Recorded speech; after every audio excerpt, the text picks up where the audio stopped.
Y hasta acá llegó minuto 1 y ya llega...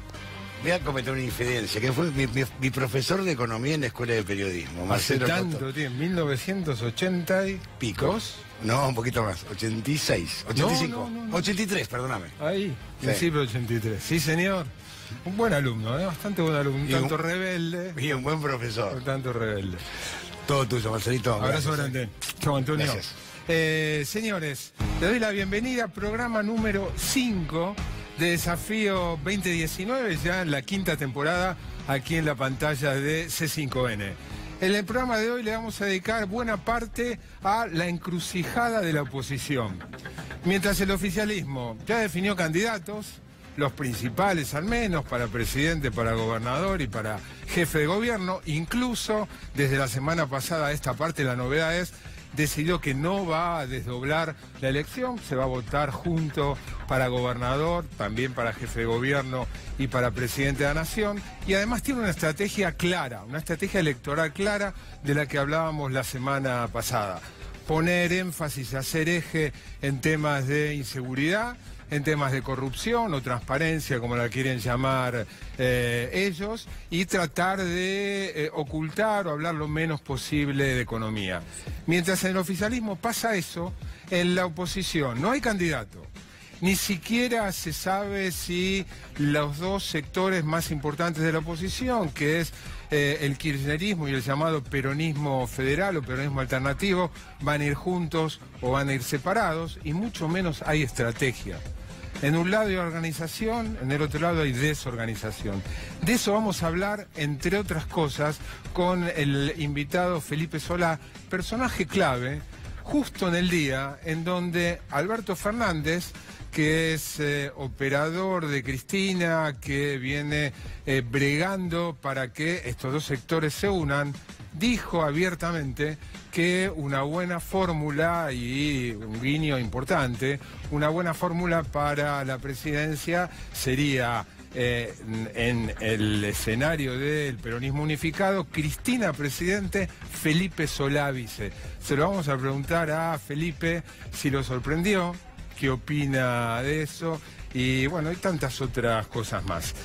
También vamos a hablar sobre política con dos politólogos, Pablo Stefanoni, editor de Nueva Sociedad, una gran revista, y también con Pablo Toussaint, editor de una revista en internet, también muy buena, que se llama Panamá Revista, sobre la actualidad política y haciendo foco en qué pasa en la oposición. Y Manuel Álvarez Agis, nuestro columnista estrella en economía, va a desafiar la idea que el gobierno viene sosteniendo, no con tanto énfasis como hace unos meses, a la vista de los resultados, de que cuentan con el mejor equipo de los últimos 50 años. Pero antes de eso vamos a hablar de un tema de estrictísima actualidad: inflación.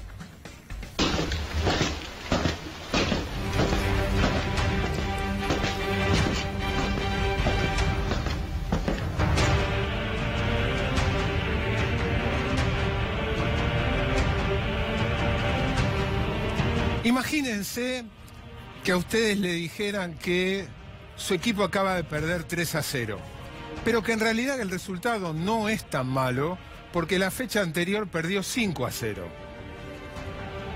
¿Festejarían? De ninguna manera.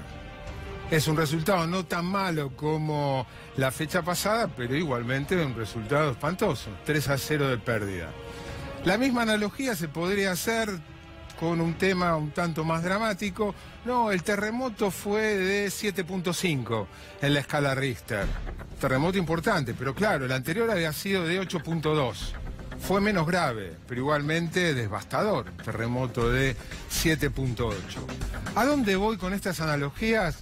Y que Duhovne, el gobierno en general, pero Duhovne en particular, este fin de semana, un reportaje que le dio el diario La Nación, está intentando mostrar algo similar con la inflación.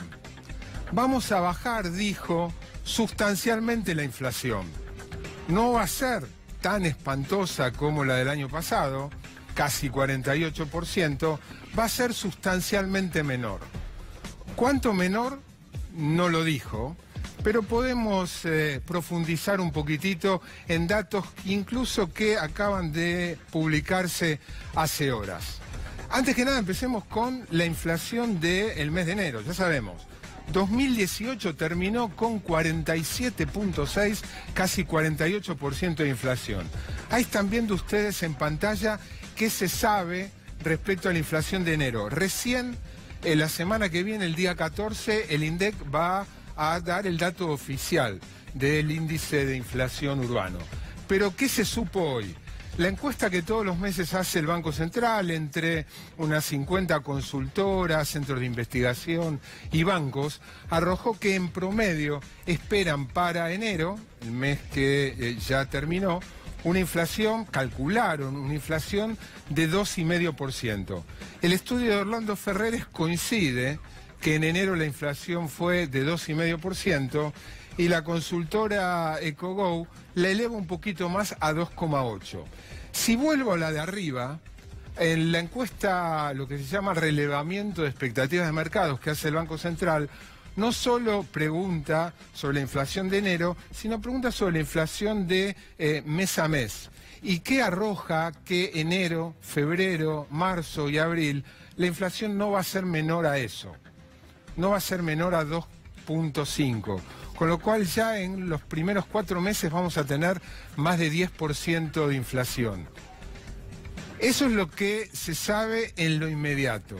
¿Qué podemos decir para todo 2019? Como para comparar con ese espantoso 8,2 de escala Richter en terremoto o 5-0 de derrota en la fecha anterior, el 48% de inflación.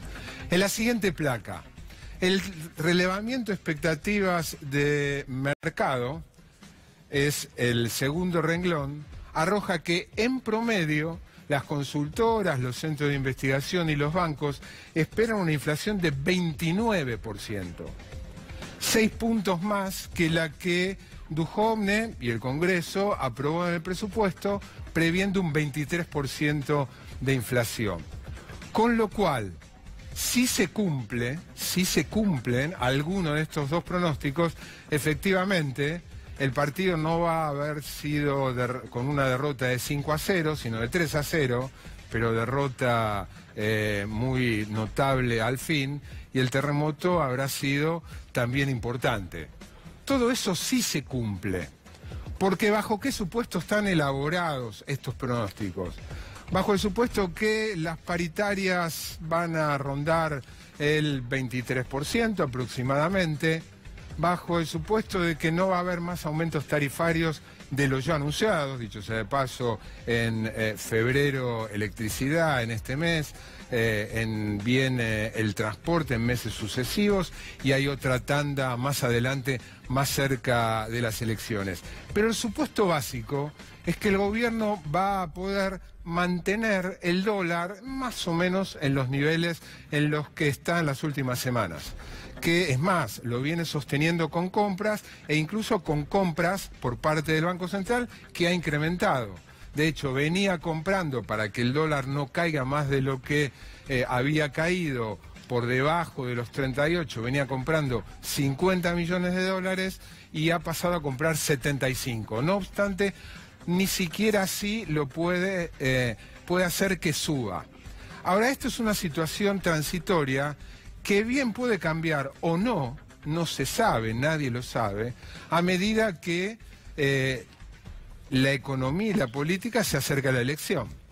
Por razones obvias, algunas esbozadas incluso por los propios funcionarios del gobierno, que dicen, bueno, hay riesgo electoral. El miedo a un eventual triunfo de la oposición, mucho más si ese eventual triunfo es de la oposición con Cristina presidenta, si eso se adelanta unos meses, puede precipitar, puede adelantar un proceso de cobertura y dolarización. Y todos sabemos en Argentina perfectamente que si hay dolarización, si hay corrida, si hay aumento del dólar, eso en mayor o menor medida se va a trasladar a precios. Con lo cual, ni el 23 ni el 29 quedarían como pronósticos acertados, sino como pronósticos muy optimistas en caso de que ese escenario de dolarización preelectoral suceda. En definitiva, así sea 23, así sea 29, o más o un poquito menos, el gobierno de Cambiemos habrá finalizado el 10 de diciembre con el récord de 3 de 4 años, con una inflación altísima. En el 2016, por la primera devaluación, bajó algo en el 2017, saltó al 48% en el año pasado, en el 2018, y estamos a la expectativa con el mejor pronóstico posible, 23% para 2019. Es decir, para seguir con la metáfora del comienzo, una derrota de 3-0.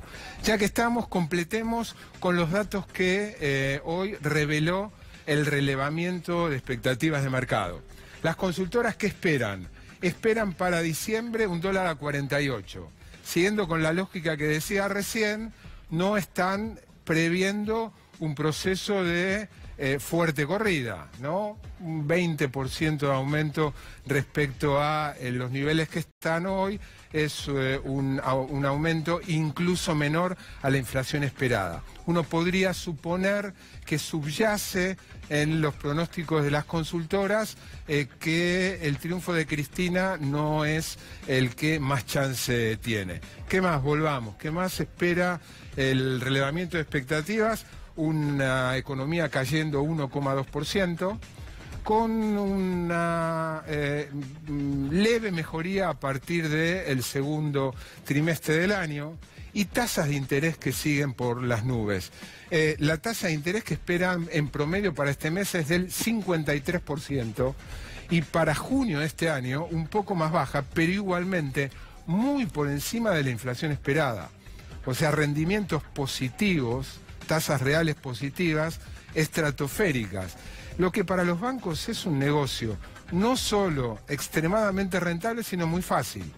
Toman depósitos al 40, 42, 45%, se dan vuelta y hoy se lo prestan al Banco Central sin hacer ningún trabajo a mucho más del 50%, y lo van a seguir haciendo.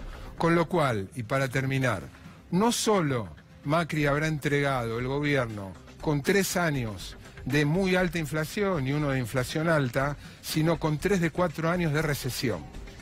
Y aún así, como venimos diciendo, en esta Argentina que sorprende a todos, aún así cuenta el gobierno todavía con chances de triunfo, según marcan todas las encuestas. Tal vez la explicación es la que planteamos como hipótesis al principio. El gobierno tiene una estrategia, tiene candidatos, mientras que del otro lado, por el momento, se ve desorganización. De esto en segundos con Felipe Solá.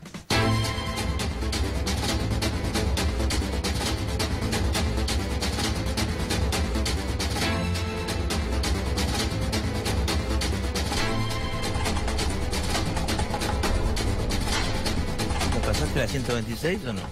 Me pregunta si pasé la 126. ¿Por qué me pregunta? Porque estoy acá con... no tenía pensado empezar así. Felipe Solá acaba de publicar una autobiografía que se llama Felipe Solá, Peronismo, Pampa. Hasta ahí entiendo peronismo, obvio, entiendo lo de Pampa, hombre de campo, ha sido más de una vez secretario de Agricultura, ministro de Agricultura. ¿Por qué peligro? Porque en la Argentina, en América Latina en general, tal vez en el mundo, elegir la vida política se refiere al peligro. Por supuesto, hubo una época en que el peligro era el peligro de morirse, que te mataran, pero siempre está el peligro de equivocarse y caer con permanentes encuestas sobre uno, ya no en el caso mío, porque no tengo la plata para mandar a hacer encuestas sobre mí, pero siempre he vivido en una especie de incertidumbre, salvo cuando fui funcionario, que no es lo mismo que ser diputado o que estar en campaña. Pero hice muchas campañas y siempre que comencé las campañas sin un mango y casi como una aventura a ver qué pasaba. Y bueno, convivía con esa sensación de inestabilidad. Ya que empezamos por el libro, cambio el orden de la entrevista que tenía pensado. Recién dijiste, me he equivocado.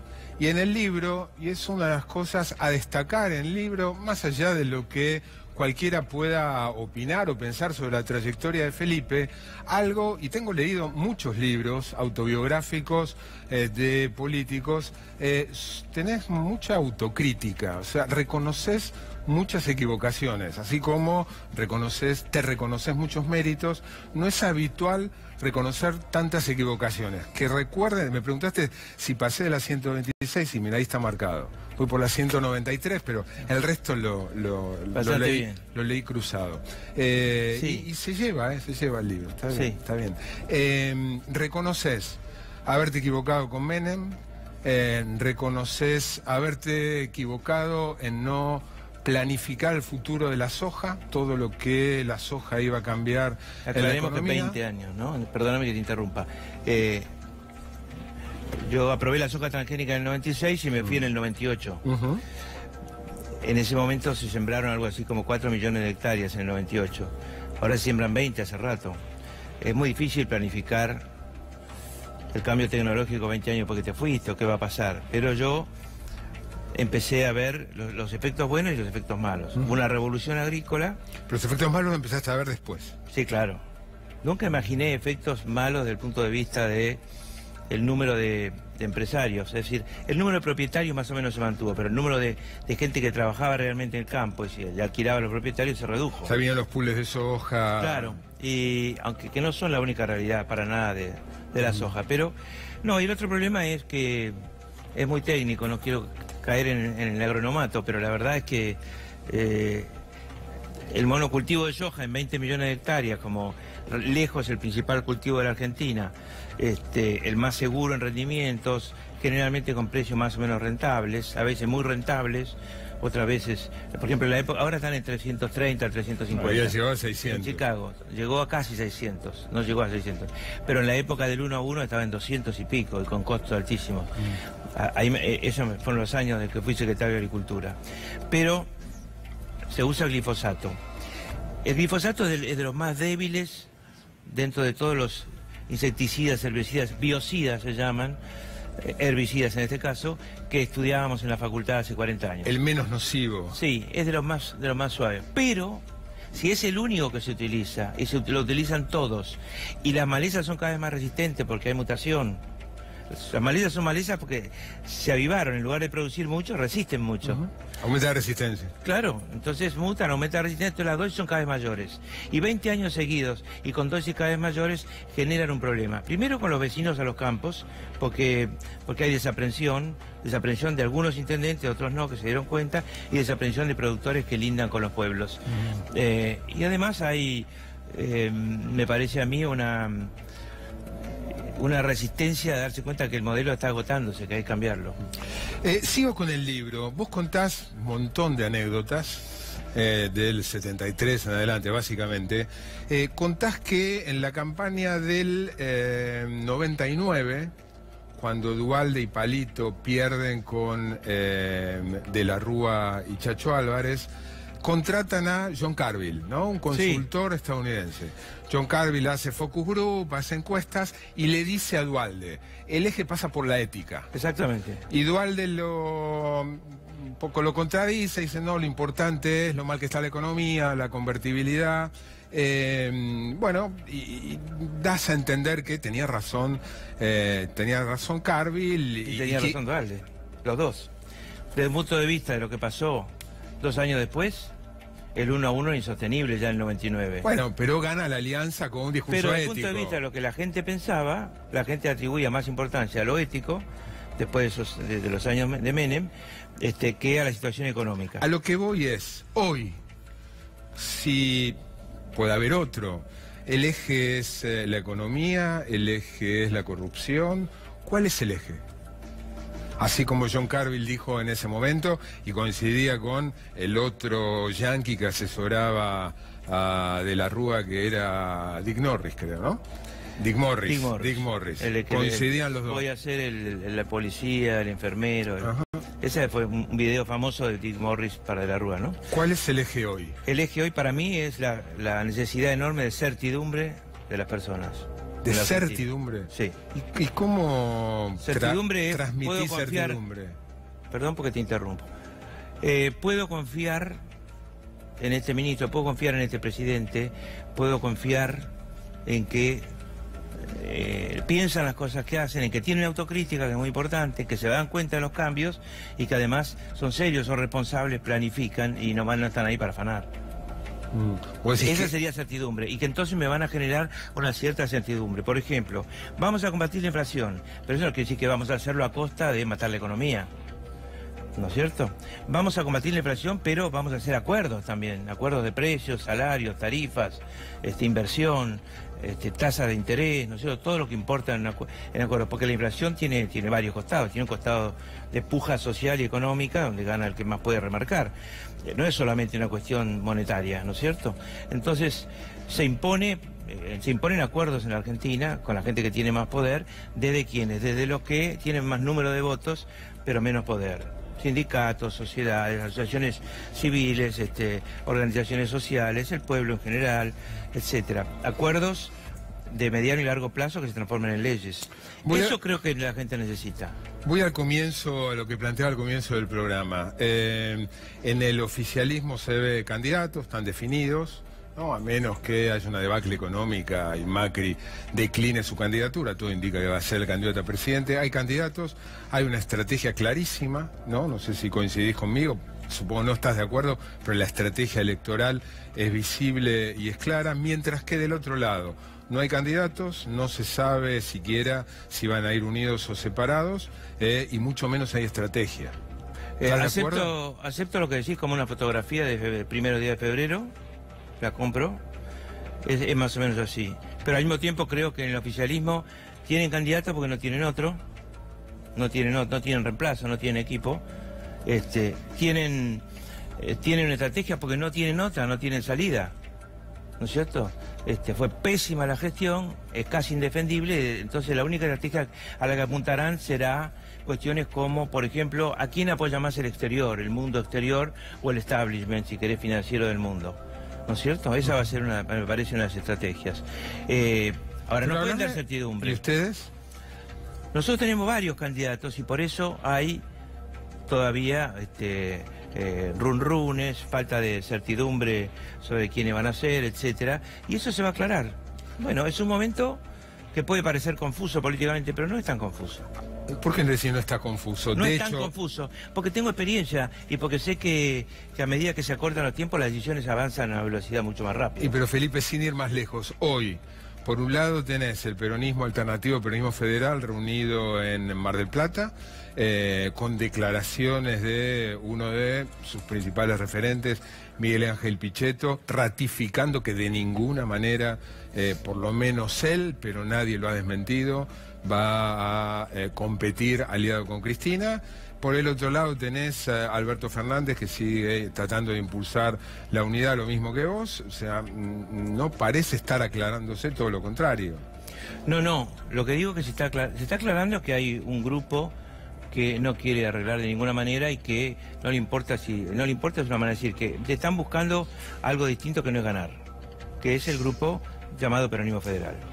No están buscando ganar. No están buscando ganar. Si buscaran ganar, harían una alianza. Si buscaran cambiar la Argentina en serio, dirían esto no puede seguir, esto es un desastre, como lo acabas de mostrar vos en la introducción, y cualquier cifra lo demuestra, y estarían tratando de ganar. No están tratando de ganar, están tratando de hacer su negocio político, ver cuánto tienen y esperar después, ¿no es cierto?, para otros años. O tener otros puestos, ¿no?, en algunos casos. ¿Descartás la unidad? No descarto la unidad, pero hasta ahora el que no quiere unidad prefiere que gane Macri con tal de mantener su individualidad, ¿no es cierto? Que Alberto Fernández haya dicho hoy, me parece que es una clara señal. No creo que Alberto, no lo hablé hoy esto con él, pero no creo que diga algo así sin haberlo consultado con Cristina. Dijo, una buena fórmula sería Cristina presidente, vos vice. ¿Te sorprendió? Yo respeto los tiempos de Alberto Fernández. Alberto Fernández está cerca de Cristina Fernández de Kirchner y es un avesado operador y constructor político, y respeto sus tiempos. Me sorprendió, no tanto que él dijera eso, porque bueno, le puedo estar agradecido también por pensar en mí, pero yo quiero ser presidente, y para ser presidente hay que ir a una interna. Seguramente hay que ir a una interna porque la persona que tiene más votos en teoría dentro de lo que llamamos la unidad, el peronismo, es Cristina. Entonces pretendo ir a una interna. Aún si se presentara Cristina, Claro, contra porque- Cristina. Claro, porque hay que entender que una interna le puede hacer mucho bien al Ahora, sector. Felipe, ¿sos consciente que, corregime si me equivoco, pero creo que no, por cuestiones legales, constitucionales, si perdés la interna no podés ser vicepresidente, no podés sumarte a la fórmula? Pero, absolutamente, pero una cosa es querer ser presidente y otra cosa es querer un puesto. Yo soy diputado nacional. Digamos, yo quiero contribuir de la mejor manera posible al triunfo. O sea, Mi aporte es para contribuir al triunfo. ¿Al triunfo de quién? Mío, ojalá, y si no, al triunfo del que llevemos nosotros. O sea, si eventualmente Cristina mañana, la semana que viene, anuncia su candidatura, vos salís a decir, yo la enfrento en la interna. Absolutamente. Absolutamente no quiere decir que la enfrento porque estoy en todo en desacuerdo. No, la enfrento porque creo que fue un error en el 2017 ir por afuera y nos ganó Cambiemos, y hay que corregir ese error, hay que aprender de los errores. Cuando... Como que vale la experiencia en esto, ¿eh? Así como te dije recién hace un rato, esta es la foto de febrero, espera un poco, no es porque yo sepa qué va a pasar, sino porque sé que pasan estos procesos. No está nada arreglado hasta que está todo arreglado. En la Cámara de Diputados, hace muchos años, en la legislatura, en diputados, en el Senado, se dice, y en todo el mundo, se dice una frase que es: cuando está mal la cosa, nada está arreglado. Cuando hay arreglo, todo se arregla, y cuando no hay arreglo, todo se desarregla. Pero lo que pasa es que es muy difícil desdecirse, dar marcha atrás de frases tan contundentes, reiteradas además, como la de Miguel Ángel Pichetto, y avaladas, más no sea No, con pero el... yo no incluyo a Pichetto en esto. No creo que Pichetto retroceda de su posición. ¿Massa? Creo que Pichetto está buscando un lugar en el Congreso, no sé cuál. Es lo que supongo yo. Bueno, pero eso Massa no, no lo ha eso no quita contra- que yo respete su figura y que creo que es un buen legislador en serio, y él lo sabe. Pero Massa no lo ha contradicho. No, Massa nunca entiendo. Nunca, digamos, en el libro está también. Yo Lo dejas muy mal parado. no me parece. Me parece que cuento lo que hacía bien y lo que hacía mal. Esa es la verdad, lo que creo. Ahora, Bueno, no decís llegaste, que es- no llegaste a la parte de más. No, pero te dije que al final le pegué una lectura cruzada, y particularmente a la de Kirchner y la de Massa. Y decís, te lo puedo repetir, decís de Massa que es un operador más preocupado por el resultado que por los programas, casi textual. Eso vale para muchísimos hombres políticos. Bueno, pero no lo decís de todos, se lo enfatizás a Massa. También digo que es el más rápido del oeste. ¿En qué Eso es lo que me sentido? acuerdo. En su capacidad de interpretar la economía, de entender rápido las cosas, en su capacidad para entender rápido lo que a otros les cuesta tener que llamar a un asesor, etcétera. Estuviste haciendo presentaciones y hablando mucho, cuestionando, no desde ahora, tampoco sos el único, la política tarifaria. Me llama la atención porque en las convocatorias que hay por redes sociales a cacerolazos, a protestas contra las tarifas, no se junta mucha gente. ¿Qué lectura haces de eso? En general hay como una especie de temor, sobre todo en nuestra gran clase media, que podemos llamar clase media gente muy diferente, pero sabemos más o menos de qué hablamos, creo, un temor a ser usado políticamente en un año electoral, etcétera. Por otro lado, también una resistencia a la protesta de este gobierno muy superior a la de otros gobiernos. Este gobierno da la impresión de que no le importa nada. La impresión que te da es que no les importa nada, que vallaron a la casa de gobierno, andan en helicóptero, preparan sus apariciones como si fueran una escena teatral, sus apariciones digamos, supuestamente con el pueblo, pero es una escena teatral prefabricada, nunca arriesgan el cuero y cuando lo arriesgan les va mal, cuando al pasan delante de la gente, los insultan. Tengo la sensación de que el gobierno está como curtido de, bueno, que protesten todo lo que quieran. ¿Y eso qué? Hasta el día que la protesta sea mucho más grande. ¿Y eso qué? ¿Y eso por qué habría Eso desalienta un poco a mucha gente. Desalienta un poco a muchos. Ahora, ¿cuál es la combinación letal de las tarifas? La combinación letal es, si el curro este de las tarifas, inventado con la resolución que decía Emergencia Energética Nacional en diciembre del 2015, por Aranguren, un personaje absolutamente nefasto, consiste en, no importa cómo vaya la economía argentina, en el 2015 podían pensar va a ir bien, pero fue muy mal. Sin embargo, el sendero de las tarifas de gas, electricidad y agua siguió para arriba, como si dijeras, podemos tocar cualquier cosa, lo que no podemos tocar es la rentabilidad de los petroleros, de los que producen gas, no podemos tocar la rentabilidad de las usinas térmicas y mucho menos la rentabilidad de los que están en la distribución, desde el norte, del sur o del monopolio que tiene el interior de la provincia de Buenos Aires, que tiene 4 empresas que son del grupo Pagano, las 4. Entonces, eso no se puede tocar, y tampoco en el interior del país. Ahora, todo puede ocurrir, la gente puede estar muerta de hambre en las calles, las tarifas van a seguir un sendero de crecimiento. Esto es como una locura. Se parece a abrazarse al uno a uno, al final, el final de Caballo y de la Rúa. Da esa impresión de muero con la mía. Entonces la bronca va a ir en aumento. ¿Por qué? Porque una cosa es una economía que crece y las tarifas que crecen más. Y otra cosa es una economía que sigue para abajo y para abajo, que cae el salario real, que cae el empleo, etcétera, que cae la actividad económica, mientras las tarifas siguen para arriba. Entonces, no pronostico fin de la protesta, pronostico al revés, crecimiento de las protestas. Vuelvo al libro. El libro es un repaso de toda tu trayectoria, y algo que sobresale en tu trayectoria es que estuviste, si no con todos, con casi todos. Estuviste con Menem, estuviste con Duhalde, estuviste con Kirchner, estuviste poquito con Cristina, casi nada. Estuviste con Massa, estuviste con Narváez y estuviste con Macri también. ¿No crees que eso en un punto te juega en contra? De todos esos lugares que citaste, me arrepentí siempre de uno, que es el de haber estado con Macri y Narváez. ¿Por qué? Porque hubo una bronca personal que yo cuento, una bronca personal con Kirchner que resolví de esa manera, y nunca hay que dejar que una bronca personal sea tu consejera. Nunca. Bueno, pero en la vida pública ni en la privada. De Menem, lo tengo escrito acá, de Menem dijiste, el exitismo nos vendaba los ojos, sí, no vimos lo que pasaba. Pero también digo cómo creció la Argentina en los primeros años, sí, Marcelo. Sí. Y también digo cómo me dejaron a mí hacer el programa agrícola y mantenerlo y sacar las tosas, ¿no es cierto? Y hacer crecer la producción de una manera fenomenal. Digo todo. Sí. Digo todo, es decir, a Menem también le tengo que agradecer que me haya dejado trabajar sin interferencias, en un lugar en el que yo llegué muy preparado y con un equipo muy preparado. Cosa que no ocurre normalmente. De lo único que te arrepentiste 9 años. Es de la alianza con Macri y de Narváez. Fuertemente, sí. De eso sí me arrepiento, porque eso es cabalgar en el sentido contrario a lo que es tu ser. Que eso a veces te puede pasar en la vida. Así como te arrepentí de algunas novias también, ¿no?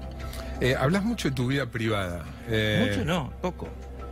Bueno, para ser un político hablas bastante. Hablo poco. Hablas bastante. Tu vida privada, de tus sesiones de terapia, hablas de tus depresiones. Ah, sí. Bueno, el que no hable de depresiones no miente. Siempre hay depresiones. El tema es animarse a hacerlas explícitas.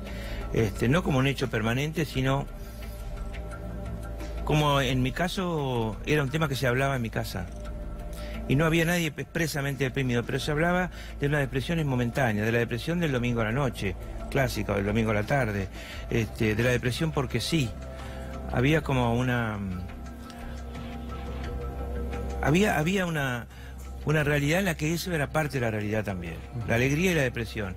Entonces, la depresión de la que yo hablo cuando era joven eran depresiones menores, era que me deprimía el colegio, me deprimía los claustros verdes del Nacional de Buenos Aires, y en las tardes de invierno, yo iba a la tarde y el sonido de la campana que anunciaba que iba a haber prueba sorpresa, por ejemplo, que no sabías o lo que fuera, me sentía como encarcelado. Hoy encontré en Twitter un tipo que dice, por fin me siento representado. A mí me pasaba lo mismo. Con uno solo que se sienta representado por esa depresión de los claustros verdes, me basta. ¿Qué opinión tenés de Lavagna?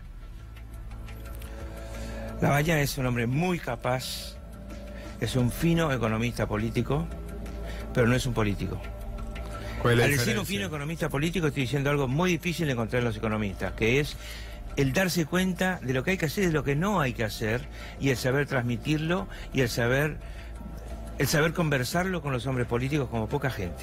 Él, esa experiencia y ese olfato y esa seriedad, se las respeto muchísimo y se las admiro. Desde el punto de vista de qué es la política, Norabaña no sabe exactamente bien qué es la política y por eso su reticencia a meterse. Hoy en esa reunión en Mar del Plata mostraron un video, ¿no? Que él graba, no estuvo presente, pero mandó un video. Te invito y los invito a escucharlo. Bueno. Y quiero conocer tu opinión sobre lo que dijo el ex ministro de Economía y candidato a presidente en este video. Queridos compañeros, queridos amigos, un gusto estar hoy con todos ustedes, aunque sea a la distancia. Esta reunión de hoy en Mar del Plata de la Alternativa Federal es una reunión de trabajo, es una reunión de reflexión, es una reunión importante, sobre todo si además entendemos que es un ladrillo más de una construcción mucho más amplia, de una construcción que debe ir dirigida a buscar la unidad nacional. Hoy a Argentina le hace falta eso, un gobierno de unidad nacional, que no es la unanimidad, pero sí es generar en un grupo muy amplio sustento político, identidad de ideales, de valores, equipos. ¿Te sentís interpelado? Sí, no. Me parece que desde el punto de vista de llamar a la unidad, sí me siento interpelado. Equipos, valores, me parecen buenas palabras que entiendo y que entiendo. Me parece que coincido desde donde las dice también. Ahora, cuando cree que él está poniendo un ladrillo para construir la unidad, se equivoca. No está poniendo un ladrillo para construir la unidad, está poniendo un ladrillo para obstruir la unidad, sin saberlo, sin quererlo, que es Mar del Plata, que es tratar de generar que haya dos oposiciones y no una, ¿no? Felipe, gracias por venir. Muchas gracias a vos. Vamos a una brevísima pausa y cuando volvamos, enseguida, el desafío de que este no es, según Emanuel Álvarez Aggi, vamos a ver si lo demuestra, no es demasiado difícil, no es el mejor equipo de los últimos 50 años.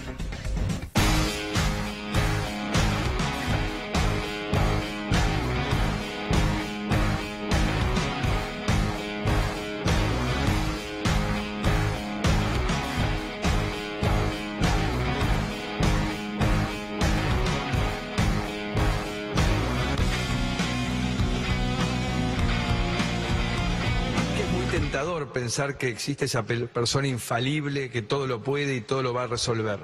Pero esa persona no existe. Pero yo sí me tengo confianza a armar el mejor equipo de los últimos 50 años, convocando a los mejores de este país para poner el país a crecer, para crear oportunidades de progreso y que todos podamos vivir mejor. Yo me comprometía que tenía que armar el mejor equipo de los últimos 50 años y creo que claramente lo que les hemos presentado hoy representa eso.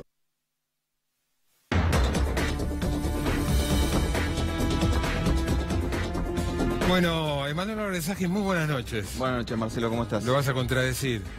Vamos a ver qué dice la historia. Es una buena excusa para revisar la historia de Argentina. Vos sabés que el gobierno ha tenido dos muletillas respecto del pasado. Una es el mejor equipo de los últimos 50 años. La segunda es que el problema son los últimos 70 años. La pesada herencia. Y los 70 años y la pesada herencia, las dos cosas. Y la pesada herencia. Entonces vamos a revisar un poquito y vamos a tratar de evaluar al gobierno y a los gobiernos anteriores en dos variables básicas, las dos variables más básicas de toda la economía, que son crecimiento e inflación. Digamos, una cosa que resume bastante cómo le va a un gobierno. En la primera placa lo que vamos a ver es la historia del crecimiento de Argentina, que de paso nos va a servir para entender cuándo se mancó, digamos, la economía argentina. A ver, tenemos ahí la historia, el primer peronismo, después una serie de... 1945. Empieza en 1945, llega hasta 2019. Fíjate que la curva viene con vaivenes, esto es el crecimiento, año por año. La curva viene con vaivenes subiendo hasta la dictadura. Hasta la dictadura. Y claramente donde la tendencia de crecimiento de Argentina se corta es con la dictadura. Después tenemos un crecimiento que muchas veces esto no se dice, un crecimiento muy fuerte hasta el 99 de la mano de la convertibilidad, pero después obviamente una caída que se le atribuye a las propias inconsistencias de la convertibilidad. El crecimiento del kirchnerismo que se estanca en el 2011 y a partir de ahí una economía que entre 2011 y 2015 cae levemente y después una caída que se acelera estamos proyectando el último año de Macri en línea con el consenso del mercado. Esta es la historia de el crecimiento. De hecho, si nosotros pusiéramos ahí a Perón, lo tenemos, el peronismo lo tenemos en dos etapas antes de la dictadura. O sea, no es cierto que en los últimos 70 años gobernó el peronismo. Antes de que sigas, si superpusiéramos a este encefalograma Colombia, Chile, Brasil, ¿de memoria tenés presente cómo da? Bueno, claramente, por ejemplo, en Brasil, que es la experiencia que tengo más presente, la diferencia central es que la dictadura de Brasil no le hizo a la economía de Brasil el desastre que le hizo la dictadura de Argentina a la economía de Argentina. Estamos hablando estrictamente de lo económico, ni que hablar en lo político, en lo social. Crecimiento. En crecimiento, la dictadura de Brasil claramente fue una dictadura que está categorizada como, en muchos autores hay discusión sobre esto, pero como desarrollista, como industrialista. La dictadura, al contrario, ¿cuál era la propaganda predilecta de la dictadura? La silla industrial argentina que se rompía. Vamos a ver qué pasó con la inflación y acá queda más claro dónde está el desastre de Argentina. Esa es la historia de la inflación. Primer peronismo con inflación en torno al 25%. Y fíjate dónde no tenemos curva, dónde desaparece la curva en este gráfico. Justamente en la dictadura y en el alfonsinismo. ¿Por qué? Porque eso no entra.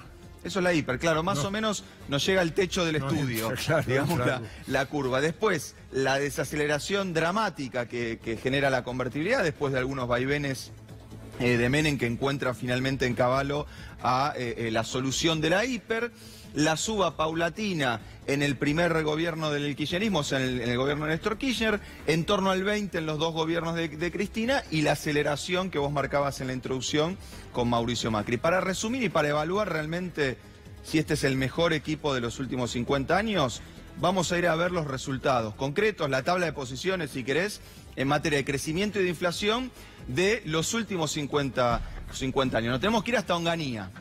¿Sí? Y la lectura es muy sencilla. Fíjate en crecimiento promedio de ese periodo de gobierno. Menos 1%. Sí, sacamos a De la Rúa y a Duhalde porque obviamente son mandatos que no culminaron. Fíjate que no hay ningún periodo de crecimiento menor en los últimos 50 años. No hay ninguno negativo, de hecho. Corrijo, salvo Macri. Corrijo. En materia de crecimiento son el peor equipo de los últimos 50 años. Esto es lo que dicen los números. Fijémonos en inflación. En inflación, son en peor equipo después de la hiper.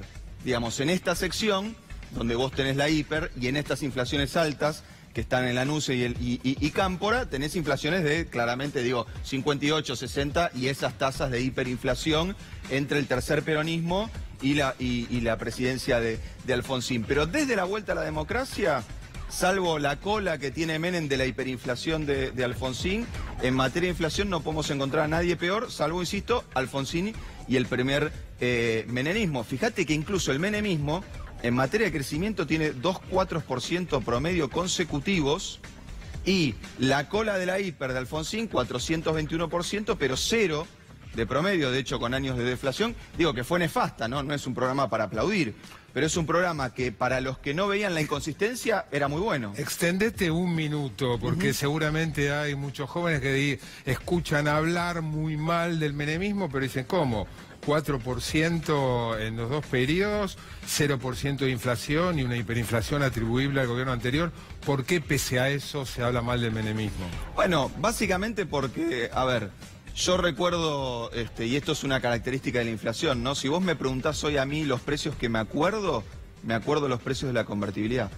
Por ejemplo, una latita de coca salía $1 en la convertibilidad, $1, digamos. ¿Por qué era inconsistente? Bueno, básicamente porque para financiar un dólar recontra barato, algunos recordarán en su infancia que tenían amigos que se iban 2 veces a Disney en el año. Digamos, para financiar ese dólar barato, ¿qué hicimos? Primero pedimos un montón de deuda. Y cuando nos dejaron de pedir deuda, ¿qué hicimos? Empezamos a vender empresas para financiar ese déficit.